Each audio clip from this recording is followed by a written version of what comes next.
안녕하세요. 미국주식론 대학의 미준입니다. 3월 30일 오늘의 미국주식 뉴스를 시작합니다. 오늘도 변함없이 미국 주식 투자의 정석을 지키고 있는 미준에 오신 것을 환영합니다. 미준 뱀 여러분들 즐겁고 편안한 주말 만끽하셨는지 모르겠습니다. 제가 이렇게 인사를 드리고는 있지만 조금 걱정스러운 마음이 함께 공존하는데요. 중동에서 좋은 뉴스가 들려오기 전까지는요. 제 생각에 아마 많은 분들이 마음 한켠에는 조금은 두려운 마음, 걱정스러운 마음을 함께 가지고 계시지 않을까 이런 생각을 하고 있습니다. 제 생각에는 오일 가격이 가장 중요한 것 같습니다.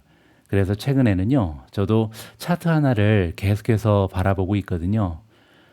지금 보시는 차트는 브렌트 크루드 선물 지수입니다. 보시는 것처럼 지금 107.79까지 올라갔거든요. 오일 가격이 떨어져야 그래야 우리가 인플레이션에 대한 우려를 좀 벗어버릴 수가 있고요.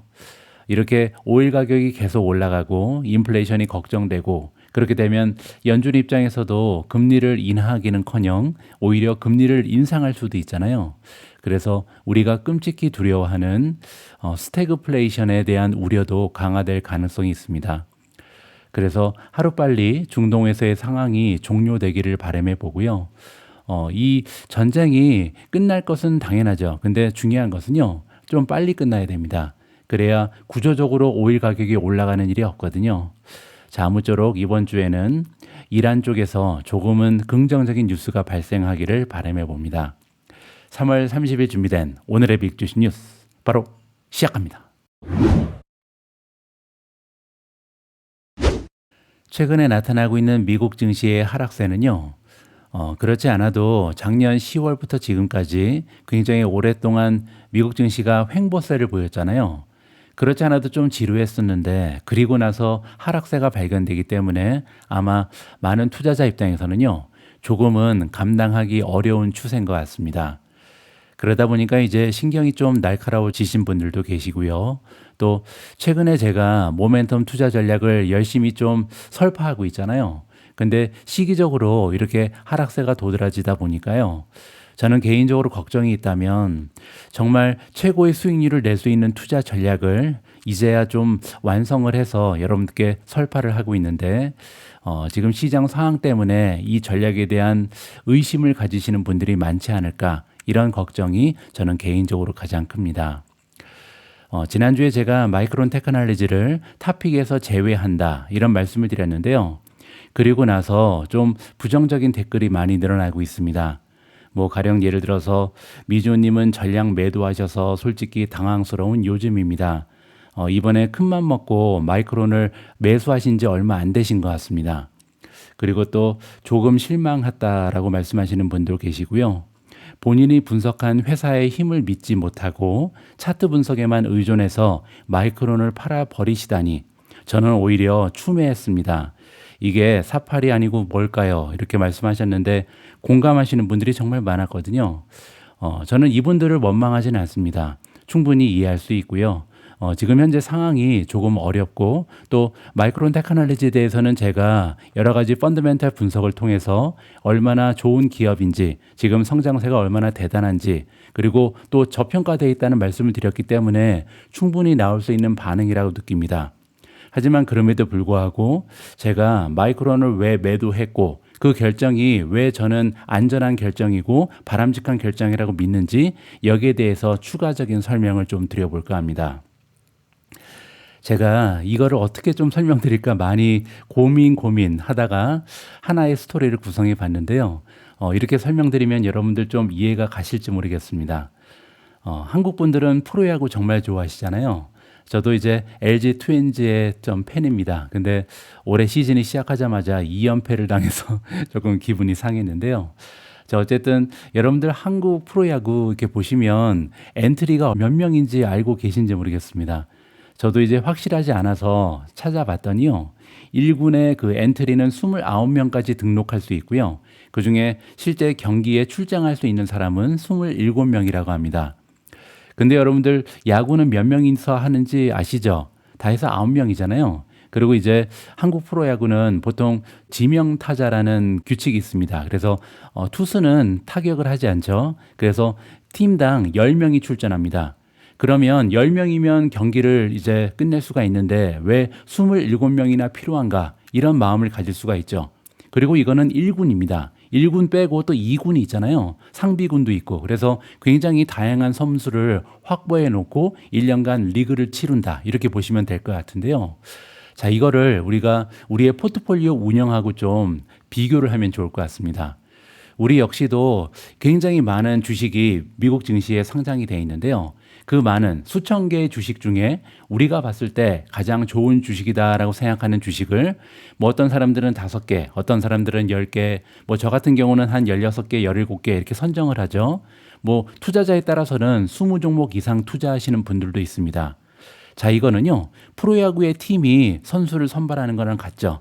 팀 입장에서는요, 이 선수들이 지금 야구를 하는 수많은 후보들 중에, 그러니까 선두들은 정말 많죠. 근데 이 선수 중에 가장 굉장히 잠재력도 있고 좋은 선수이기 때문에 뽑았을 거 아니에요. 자, 그리고 1년의 리그를 운영하는 방식은요, 9명, 10명만 가지고 리그를 치르지는 않습니다. 후보 선수도 어쩔 때는 주전으로 출전하기도 하고요. 그리고 가장 잠재력이 뛰어나고 능력이 출출한 선수도 슬럼프에 빠지면요, 뒤로 물러나게 됩니다. 일주일, 2주일, 심지어는 한 달 이상 빠져 있는 경우도 있거든요. 부상을 당해서 빠지는 경우도 있고요. 자, 이거를 우리가 투자랑 접목을 해보면요. 우리는 가장 좋은 종목을 10종목, 20종목 선정을 했습니다. 자, 그런데 이렇게 투자를 진행하다 보면요. 특정 종목은 굉장히 컨디션이 좋아서 지속적으로 상승합니다. 근데 또 어떤 종목은요. 잘 나가다 갑자기 부상을 당하거나 아니면 슬럼프에 빠져서 쭉쭉 떨어지는 경우가 있거든요. 자, 우리가 감독이잖아요. 이 포트폴리오를 운영하는 감독 입장에서는요. 매 경기 이기는 것이 너무나 중요합니다.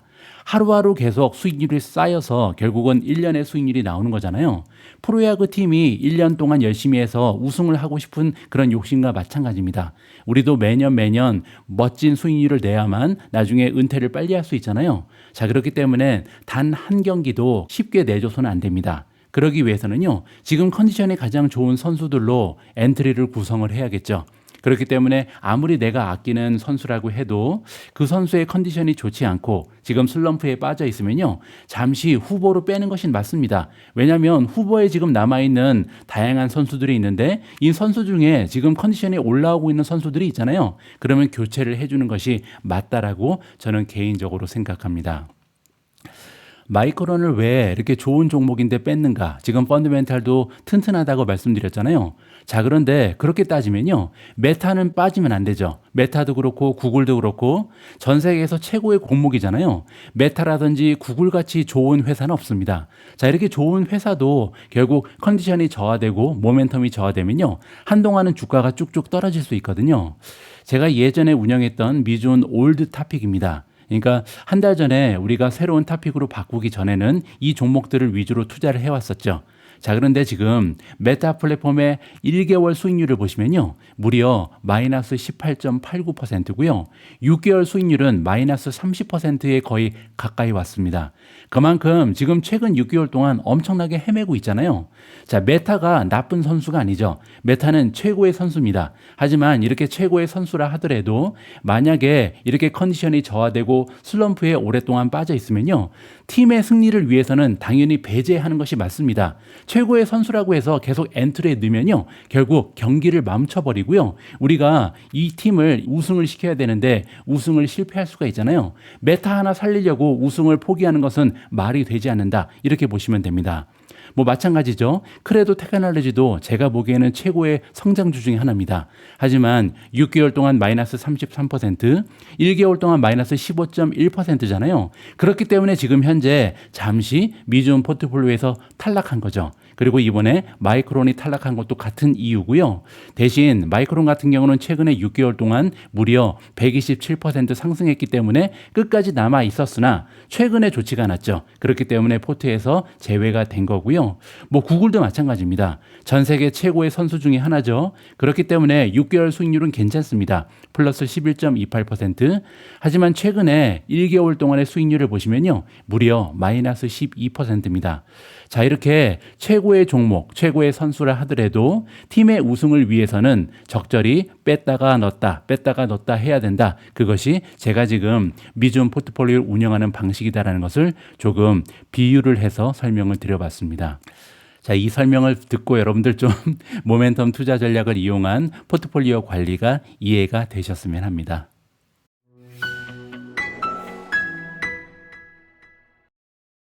그리고 최근 제가 이제 차트를 자꾸만 보여드리는데요. 여기에 대해서도 부정적인 시각을 가진 분들이 계셔서요. 제 변명을 좀 해볼까 합니다. 제가 최근에 차트를 자주 참고하는 이유를 설명을 드리죠. 차트만 보고 매매한다면서 비판하시는 분들이 계신데요. 우리는 차트만 보고 단순히 많이 오른 종목을 무작정 따라가는 것이 아닙니다. 우리가 지금 하는 일은 뭐냐면요.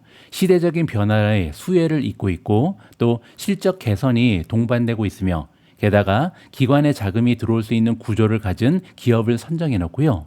그중에서 실제로 지금 현재 수급이 뒷받침되면서 주가 흐름까지 강한 종목을 골라서 투자하는 거거든요. 나머지 종목은 잠깐 후보로 제끼는 거죠. 자, 그 얘기는 뭐냐면요. 매 순간 투자 성공 확률을 극대화하기 위해서 여러 가지를 다양하게 참고하는 거다. 그러니까 기업의 스토리라든지 펀더멘탈 같은 것은 기본적으로 우리가 봐야 되는 거고요. 자, 이렇게 좋은 종목들, 스토리도 좋고 펀더멘탈도 뛰어난 종목을 가지고 있되 거기에다가 기술적인 분석까지 모두 반영해서 철저하게 투자하는 방식이 바로 모멘텀 투자다. 이 점을 다시 한번 강조해 드리고 싶습니다. 자, 우리가 장기 투자를 해야 되는 이유는 여러분들 잘 알고 계신 것처럼 복리의 마법을 누리기 위해서입니다. 그래서 자꾸만 단타를 치면 안 되고요. 장기적으로 주식을 투자해야 된다. 이런 말이 나오죠. 자, 그런데 많은 분들이 복리의 마법을 적용할 때요. 보통 연 단위로 끊어서 그 의미를 해석합니다. 이건 굉장히 이상한 거거든요. 자, 이게 무슨 얘기냐면 보통 매년 10%씩 10년간 복리를 쌓으면 수익률이 159%입니다. 자, 그렇기 때문에 이걸 보면서 우리는 오랫동안 투자를 해야 된다. 장기 투자를 한다. 이런 얘기를 많이 하죠. 자, 그런데요. 복리의 마법은 1년에 한 번씩 생기는 게 아니거든요. 복리의 마법은요. 매달 수익률이 복리로 올라갈 수 있는 거고요. 매주 수익률이 복리로 올라갈 수 있을 뿐만 아니라 매일매일 하루의 수익률이 쌓여서 복리의 마법을 만들어냅니다. 자, 그렇기 때문에 우리 투자자 입장에서는요. 매일 하루하루의 수익률이 쌓여서 엄청난 복리의 마법이 일어날 수 있다는 사실을 간과하면 안 됩니다. 자, 이거를 수치적으로 좀 보여드리고 싶은데요. 만약에 우리가 매일매일 포트폴리오의 수익률을 0.1%만 올릴 수 있어도요. 자, 우리의 1년 수익률은 얼마가 나오냐면요. 44%를 넘어갑니다. 자, 그렇게 되면 10년 수익률은 38배, 즉 3,800%거든요. 매일매일 0.1%의 수익을 올리는 게 얼마나 중요한지 이 점을 우리가 간과하고 있는 거죠. 자, 따라서 1년간 보면서 나는 장기 투자자니까 떨어지는 종목도 계속 갖고 있어야 돼. 이렇게 생각할 게 아니고요. 단 하루의 수익률도 포기할 수 없어. 나는 오늘 하루도 그리고 이번 주 한 주도 이번 한 달도 시장을 꼭 이길 거야. 이런 마음 자세로 투자를 하다 보면요. 결국 엄청난 복리의 효과를 거둘 수 있다. 이 부분을 좀 강조드리고 싶습니다. 아무쪼록 미준 멤버분들 그리고 구독자분들은요. 모멘텀 투자를 통해서 매일매일 복리를 쌓아가는 현명한 투자자가 되시길 바랍니다.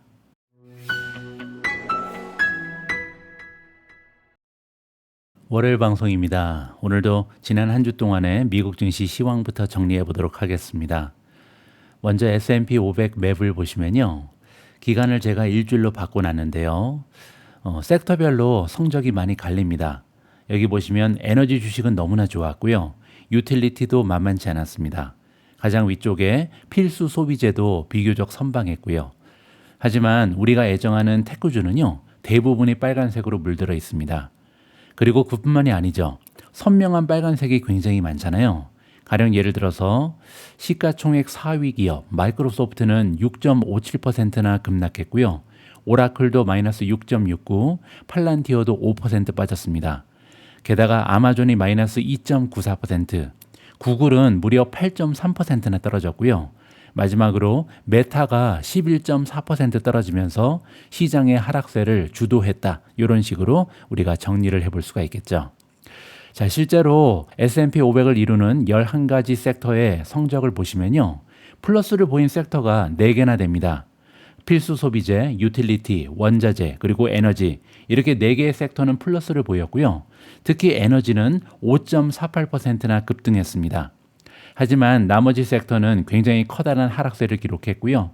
커뮤니케이션 서비스, 구글하고 메타가 속해 있는 섹터죠. 마이너스 4.6%로 가장 좋지가 않았고요.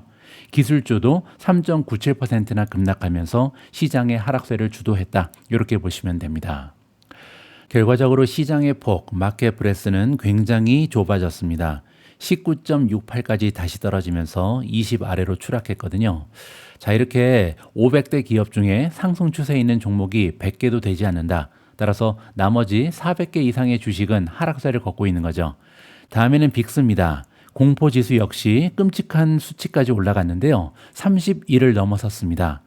보통 이렇게 빅스가 30을 넘어서면요. 시장이 드디어 바닥이 멀지 않았다. 이렇게 긍정적으로도 해석이 가능하죠.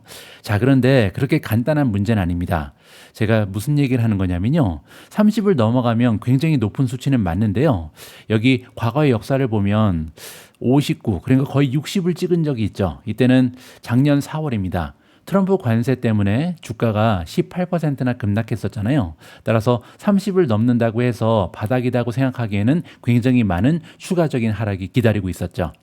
자, 그리고 계속 가서 여기는 2024년 8월입니다. 이때는 엔캐리 트레이드 청산 현상이 일어날 때였죠. 따라서 그때도 변동성 지수가 무려 65까지 올라갔거든요. 자, 이것처럼 30을 넘어갔다고 해서 바닥이다 이렇게 보기는 조금 무리가 있다. 그 이후에도 신나게 떨어질 가능성이 얼마든지 남아있다는 것을 참고할 필요는 있을 것 같습니다. 자, 다음에는 Fear and Greed 인덱스입니다. 비슷하게 해석을 해야 될 것 같은데요. Fear and Greed 인덱스가 이제 10까지 떨어졌습니다. 거의 바닥이 멀지 않았죠.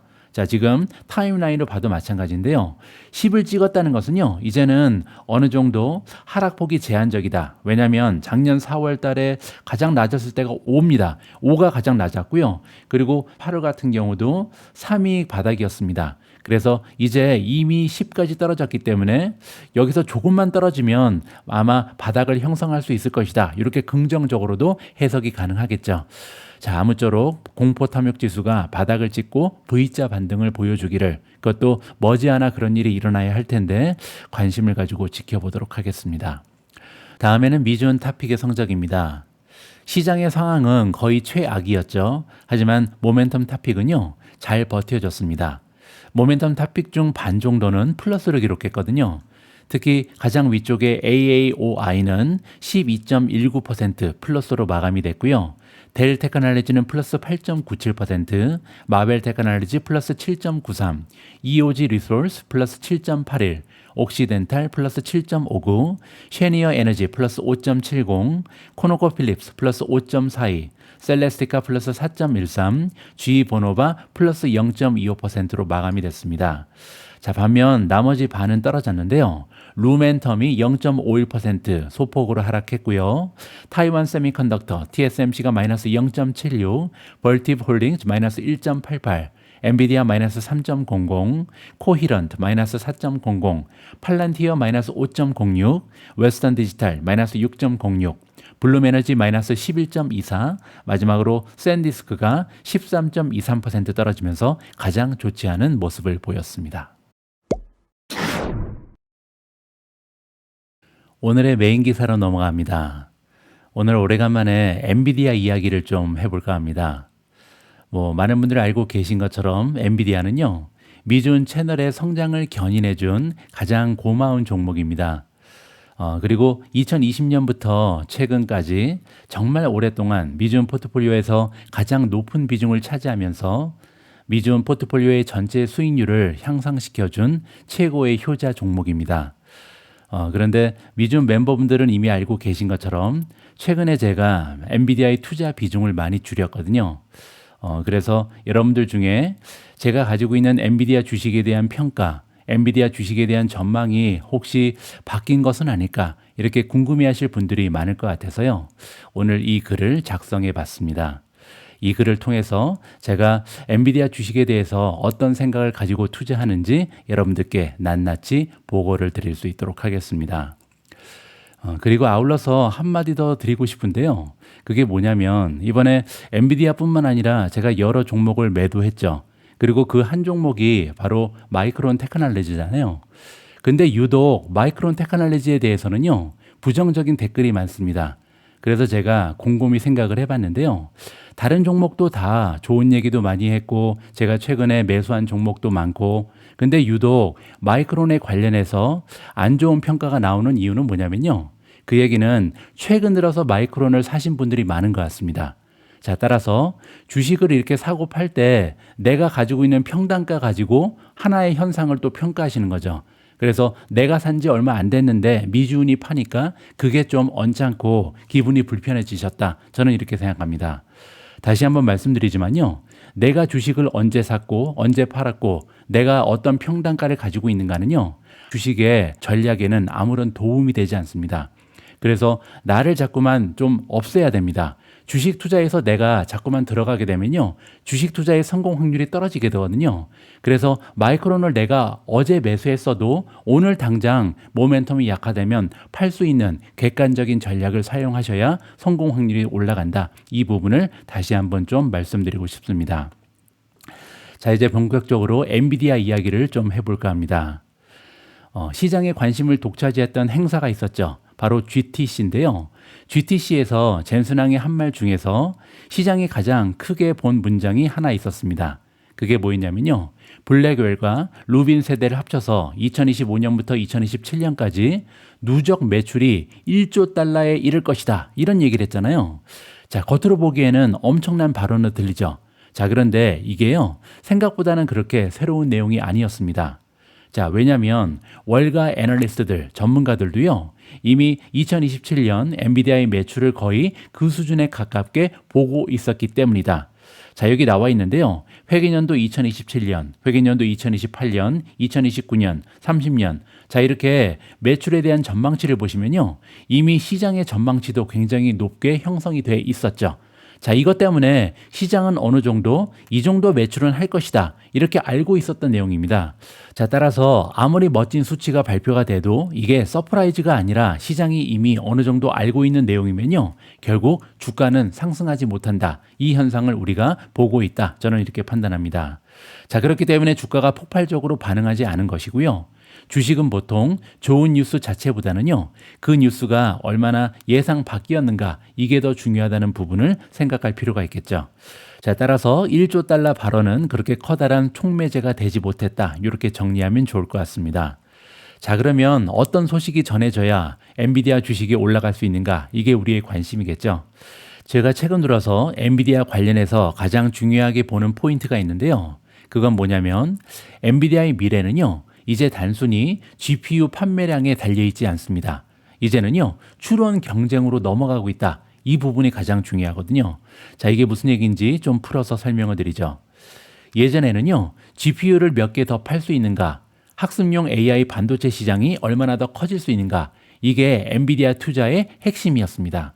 자, 그런데 지금은 시장의 관심이 조금씩 바뀌고 있거든요. 앞으로는요. 더 적은 전력으로 더 많은 토큰을 그리고 더 빠르게 처리해주는 시스템을 제공하는 회사가 더 유리해질 것이다. 저는 이렇게 생각합니다. 다시 얘기해서요. 누가 AI를 실제로 더 싸고 효율적으로 돌릴 수 있게 해주는가, 이게 더 중요해진다는 것이죠. 왜냐하면 추론의 시대는요. 애플리케이션의 시대잖아요. 애플리케이션을 판매하는 기업이 돈을 벌어야 됩니다. 그러기 위해서는 비용 효율성이 가장 중요한 거죠. 토큰이 너무나 비싸면 애플리케이션 기업이 돈을 벌 수가 없잖아요. 따라서 토큰을 얼마나 효율적으로 발행할 수 있는가, 그 시스템을 누가 만드는가, 여기에서 성패가 갈린다. 이렇게 보시면 됩니다. 앞으로는 이 지점이요. 엔비디아의 다음 주가 흐름을 결정할 것이다. 이렇게 믿고 있고요. 자, 요즘 시장이 엔비디아를 예전만큼 높은 밸류에이션으로 쳐주지 않습니다. 근데 그 이유는 뭐냐면요. 이제 엔비디아의 독점이 깨지는 것이 아닌가, 이렇게 걱정하고 있거든요.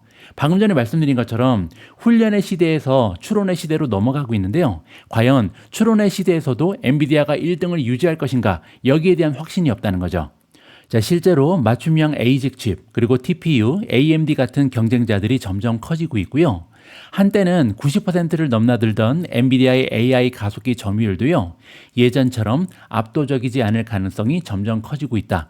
자, 물론 80%로 떨어져도 70%로 떨어져도 엄청난 점유율이죠. 자, 그런데 예전보다는 못한 거잖아요. 그게 지금 불안한 겁니다. 자, 그런데 여기서 많은 투자자들이 놓치고 있는 한 가지가 있다. 자, 그게 뭐냐면요. 점유율이 조금 낮아진다고 해서 엔비디아의 매출이 반드시 꺾이는 것은 아니다. 이 부분을 간과하고 있죠. 자, 이 얘기가 뭐냐면요. 시장 전체 파이가 너무나 빠르게 커지고 있기 때문에 이 부분을 생각해야 된다는 겁니다. 자, 예를 들어서 파이가 10이던 시장에서 점유율이 90%다. 자, 이거면 지금 90% 해봤자 9밖에 안 되잖아요. 자, 그런데 파이가 100까지 늘어났어요. 그렇게 되면 점유율이 60%밖에 되지 않아도 60을 가져갈 수 있죠. 따라서 어느 쪽이 더 좋은 것인가 이 부분을 우리가 생각해 볼 필요가 있다는 거죠. 자, 다시 얘기해서 점유율 하락과 절대 매출 성장 둔화는요, 절대 같은 말이 아니다. 자, 시장 점유율이 줄었다고 해서 성장이 둔화된다. 이렇게 보면 안 된다는 거죠. 자, 그리고 또 하나 우리 투자자들이 주목해야 되는 부분이 있는데요. 엔비디아를 더 이상 단순한 GPU 회사로 보면 안 된다는 점이다. 자, 엔비디아는 최근에 여러 가지 발표 내용이 있었고요. 여기에 따르면 GPU만 파는 회사가 아닙니다. 이제는 네트워킹, 소프트웨어, 렉 단위의 인프라, 전체 시스템 최적화까지 판매하는 회사로 진화하고 있거든요. 시스템을 전체 다 만들어서 판매한다는 거죠. 자, 이게 정말 중요한데요. AI 인프라는 앞으로 칩 하나의 성능만으로는 결정되지 않기 때문입니다. 자, 앞으로는요, 데이터가 얼마나 빠르게 움직이는가, 그리고 얼마나 전력을 효율적으로 쓰는가, 그리고 시스템 전체에서 토큰을 얼마나 빨리 만들어낼 수 있는가, 뽑아낼 수 있는가, 이게 훨씬 더 중요해진다. 이 점을 우리가 기억해 볼 필요가 있죠. 자, 앞으로는요, 칩을 잘 만드는 회사보다 AI 데이터 센터 전체를 가장 잘 설계하는 회사가 더 강해질 가능성이 높다. 자, 그것 때문에 젠슨왕이 최근에 가장 많이 하는 단어 중에 하나가요, AI 팩토리입니다. 우리는 GPU를 만드는 게 아니라 AI 데이터 센터 전체를 만든다는 거죠. 그거를 AI 팩토리라고 명명하는 거고요. 자, 그래서 지금 우리의 엔비디아는요, 그 방향으로 잘 나가고 있다. 이 부분을 기억할 필요가 있겠죠. 자, 그리고 저는 개인적으로요, 최근에 여러 가지 업데이트 중에 가장 흥미로운 부분이 바로 그로그 관련 이야기다. 이렇게 생각하는데요. 엔비디아가 앞으로 추론 시장에서 더 강해지기 위해서는요, GPU만 빨라서는 안 되거든요. AI가 실제로 돈이 되기 위해서는 전력당 처리량, 즉 같은 전기를 쓰고 얼마나 많은 토큰을 처리할 수 있는가, 이게 가장 중요합니다. 그리고 그로그는요, 바로 이 부분을 강화시켜 줄 수 있는 엔비디아의 비장의 카드다. 이렇게 보시면 됩니다. 최근에 발표된 기사에 따르면요, 루빈 GPU 그리고 그록 LPX 렉을 결합하면요, 메가와트당 처리량이 최대 35배까지 높아질 수 있다. 이런 주장이 나오고 있습니다. 이 얘기는 같은 전력으로요, 토큰을 35배 더 만들 수 있다는 거잖아요. 자, 근데 물론 이 숫자는요, 실제 현장에서 검증이 더 필요하긴 하죠. 실제로 이렇게 될지 안 될지는 모르는 거죠. 하지만 여기서 중요한 것은요, 그 방향성이죠. 지금 현재 엔비디아가 준비하는 전략은요, 더 비싼 GPU를 더 많이 팔겠다가 아닙니다. 여기 나와 있는 수치는 우리한테 어떤 메시지를 주냐면요, AI 추론을 더욱더 효율적으로 돌리는 시스템 전체를 장악하겠다, 이렇게 이해할 수가 있거든요. 제가 보기에는요, 시장이 엔비디아를 다시 재평가할 수 있는 핵심이 바로 이 부분이다, 이렇게 보고 있습니다. 자, 참고로 그록은 뭐냐면요, 엔비디아가 최근에 인수한 AI 칩 스타트업 기업입니다.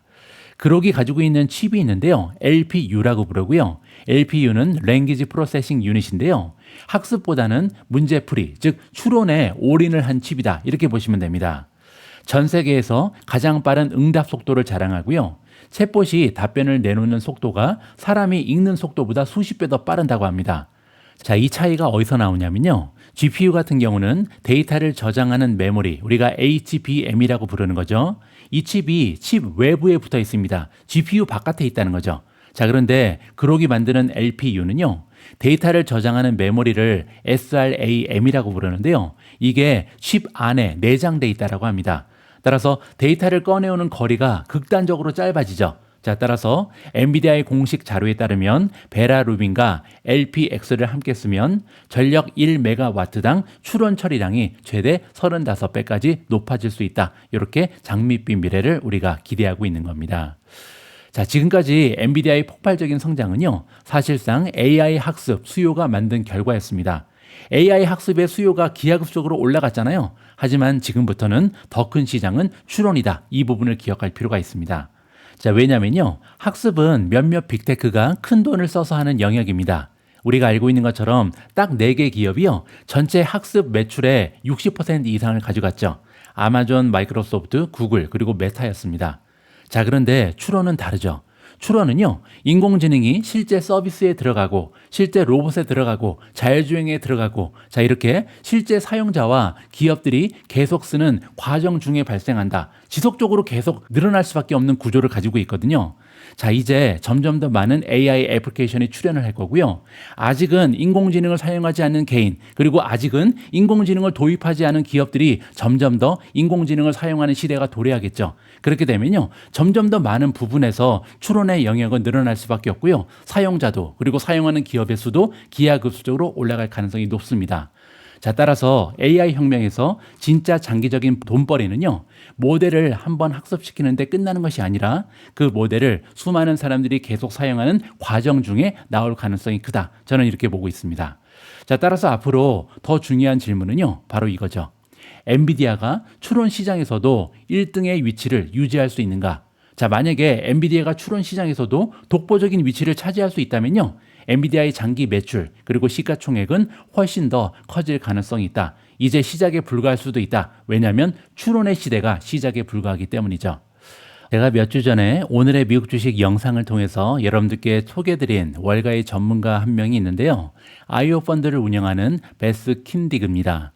자, 이 전문가는요, 엔비디아가 장기적으로 20조 달러 시가총액까지 갈 수 있다. 자, 이러한 전망을 제시하고 있는데요. 지금 현재 엔비디아의 시가총액이 4조 달러에 불과하죠. 따라서 앞으로도 엔비디아 주가가 5배는 더 올라갈 수 있다. 이런 주장으로 이해가 가능하거든요. 자, 어떤 논리가 있는지 잠깐 살펴보시죠. 핵심 전제가 있는데요. 첫 번째, 엔비디아의 연 매출 추정치는 과거에도 계속 과소평가돼 있다. 자, 이 얘기는 뭐냐면요, 항상 시장의 전문가들은 엔비디아의 매출 전망치가 너무 낮다는 겁니다. 따라서 앞으로도 계속해서 더 올라갈 가능성이 있다는 거죠. 자, 두 번째, 향후 추론 시장의 잠재력은 아직 주가에 충분히 반영되지 않았다. 자, 세 번째, 엔비디아가 시스템 단위 경쟁력과 토큰 경쟁력 우위를 유지할 것이다. 아까 말씀드린 것처럼 그록을 이번에 새롭게 인수했잖아요. 그록을 인수한 이유가 바로 토큰의 경쟁성 우위를 확보하기 위해서죠. 자, 네 번째, 결국 엔비디아의 매출은요, 지금 시장 컨센서스보다 훨씬 더 높아질 수 있다. 이렇게 4가지의 근거를 들어서 엔비디아가 앞으로도 5배 정도 주가가 더 올라갈 수 있다. 이런 주장을 하고 있는 겁니다. 자, 아까 매출의 전망치가 계속해서 과소평가돼 있다. 이런 얘기가 나왔잖아요. 실제로 2027년 회계연도의 매출 전망치를 보시면요, 지난 6개월 동안 34% 이상 계속해서 추정치가 올라가고 있습니다. 그뿐만이 아니죠. 2028년에 대한 매출 전망치는 6개월 동안 무려 48% 이상 올라갔고요. 2029년은 플러스 59%, 그리고 2030년에 대한 추정치는 무려 78.97%가 올라가고 있습니다. 자, 그만큼 엔비디아의 매출 전망은 항상 과소평가되어 있다. 앞으로도 더 올라갈 가능성이 높다는 거죠. 자, 결론입니다. 결국 우리 투자자가 가장 관심을 가지고 지켜봐야 할 부분은요, 엔비디아가 AI 추론 시대에도 여전히 핵심 플랫폼이 될 수 있는가, 1등의 자리, 독보적인 자리를 유지할 수 있는가, 추론 시대의 1등이 될 수 있는가, 여기에 우리가 포커스를 맞출 필요가 있겠죠. 엔비디아는요, 이제 단순한 GPU 회사가 아닙니다. 앞으로는요, AI를 얼마나 빠르게 학습시키느냐, 이거보다는요, AI를 얼마나 싸고 효율적으로 계속 돌리게 해주는가, 그 얘기는 얼마나 싸고 효율적으로 토큰을 만들어주는가, 이러한 시스템을 만들 수 있는가, 여기에 초점을 맞춰야 될 필요가 있다는 거죠. 자, 그리고 저는요, 시장이 아직 이 부분을 완전히 반영하지 못했다, 이렇게 생각하고 있습니다. 자, 따라서 우리는요, 엔비디아 주식을 볼 때 이제는 한물간 주식, 이제는 많이 오르고 더 이상 오르지 못하는 주식, 이렇게 보면 안 되고요. 추론 시대의 플랫폼 지배력을 얼마나 증명할 수 있는 회사인가, 앞으로 추론 시대의 1등이 될 가능성을 증명만 하면, 그렇게 되면요, 장기 스토리는 아직 끝난 게 아니고요, 추론의 시대는 이제 다음 단계로 넘어가고 있기 때문에 두 번째 또 다른 상승의 초입이 될 수 있다는 거죠. 자, 추론의 시대가 본격화된다는 신호는요, 엔비디아 주식의 모멘텀이 한 발 앞서서 알려줄 겁니다. 그래서 우리가 굳이 이거를 예상할 필요가 없다는 거죠. 자, 만약에 엔비디아가요, 훈련의 시대뿐만 아니라 추론의 시대에서도 독보적인 역할을 할 수 있다. 자, 이런 신호가 나오게 되면요, 모멘텀이 우리한테 미리 알려줄 겁니다. 그리고 우린 투자자들은요, 이 신호가 나타났을 때 그 신호를 믿고 엔비디아의 투자 비중을 늘리기만 하면 된다. 자, 이렇게 모멘텀 투자는요, 정말 쉬운 투자 방식이다. 이렇게 마무리를 해드리겠습니다. 자, 마지막으로 엔비디아의 주가 차트를 잠깐 보시죠. 엔비디아는요, 정말 6개월 이상 횡보했습니다. 정말 지루하게 횡보를 반복하고 있었는데요. 안타깝게도 이렇게 횡보가 끝날 때 위로 돌파를 해야 되는데 아래로 하향 돌파했죠. 지금 현재는 주가가 167.52까지 떨어져 있습니다. 자, 따라서 170달러라는 굉장히 강력한 지지선이 깨진 거잖아요. 자, 그래서 만약에 앞으로도 한 2, 3일 동안 170달러를 회복하지 못한다. 그렇게 되면요, 저는 추가적으로 엔비디아를 전량 매도할 계획이다. 하지만 2, 3일 안에 만약에 다시 회복한다. 그렇게 되면 박스권 상단으로 다시 한번 랠리를 기대해 볼 수 있다. 이렇게 마무리를 해드리겠습니다.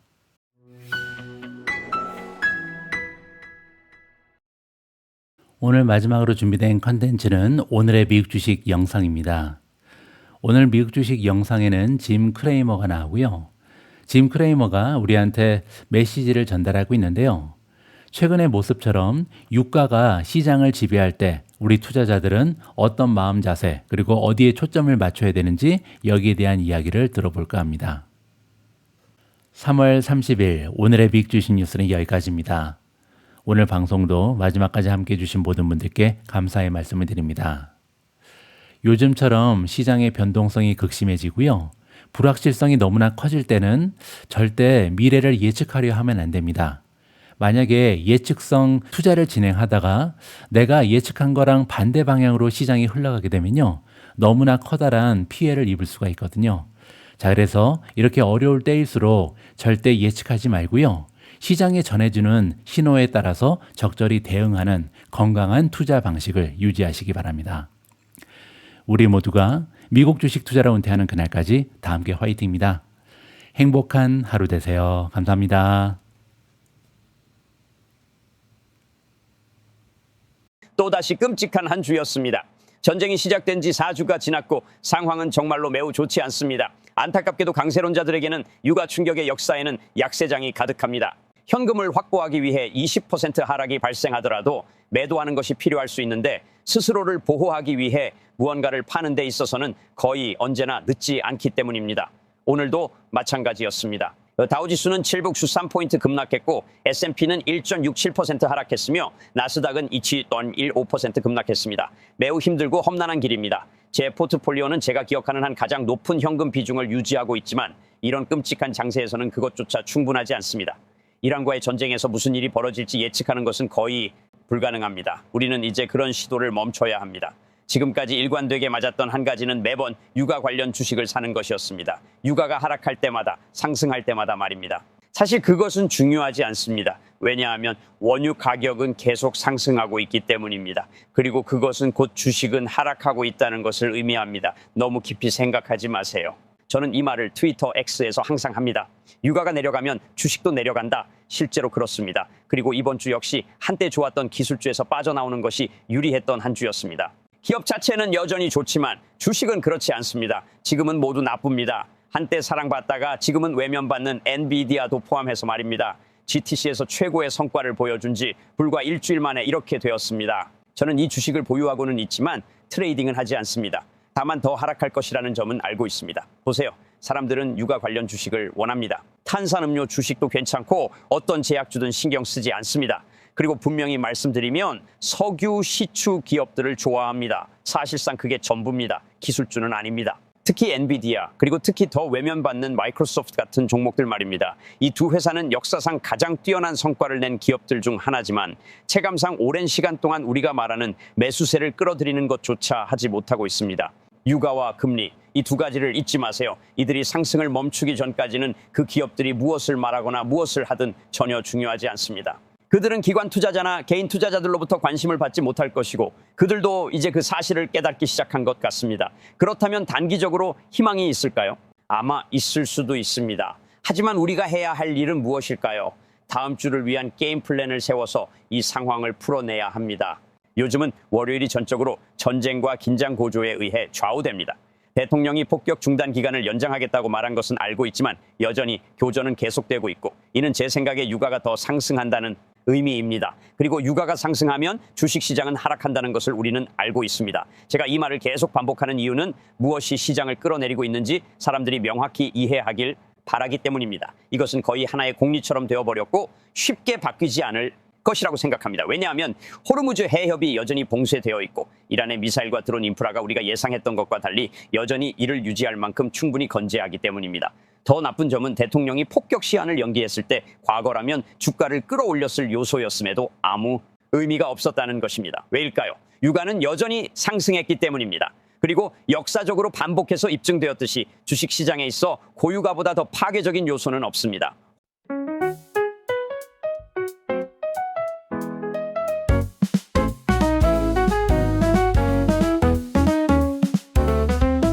작은 꿈 시작이 중요해. 희망의 미래를 함께 심어가 매일매일 조금씩 자라나 마음속에 설렘이 끼었나. 욕심은 버려, 이번에도 다르진 않을 거야. 결과는 과정의 연속일 뿐. 어두운 조정이 와도 두렵지 않아. 미주은 손을 잡고 나아가.